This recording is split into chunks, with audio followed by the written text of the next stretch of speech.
ఆడపిల్ల జీవితంతో ఆడుకుంటే ఎంతటి అధికారంలో ఉన్నా పరిహారం చెల్లించుకోక తప్పదని మరోసారి నిరూపితమైంది. మైనర్ బాలికపై అత్యాచారానికి పాల్పడినందుకు బీజేపీకి చెందిన ఓ ఎమ్మెల్యేకు 25 ఏళ్ల జైలు శిక్షను శుక్రవారం ఎంపీ ఎమ్మెల్యేల న్యాయస్థానం విధించింది.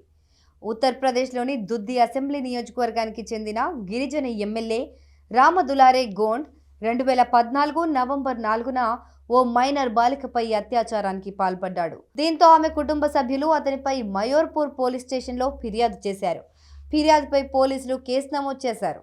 ఇక ఘటన జరిగిన సుమారు ఏడాది పాటు బాధితురాలి సోదరుడిని కేసు వెనక్కి తీసుకోవాలని రామ్ దులారే బెదిరించాడు. ఆ ప్రాంతంలో బలమైన నాయకుడిగా పేరున్న రామ్ దులారేకు బీజేపీ దుద్ది అసెంబ్లీ నియోజకవర్గం టికెట్ ఇవ్వడంతో గెలుపొందారు. అత్యాచార కేసులో ఎంపీ ఎమ్మెల్యే కోర్టు పోక్సో చట్టం కింద మంగళవారం అతన్ని దోషిగా తేల్చింది.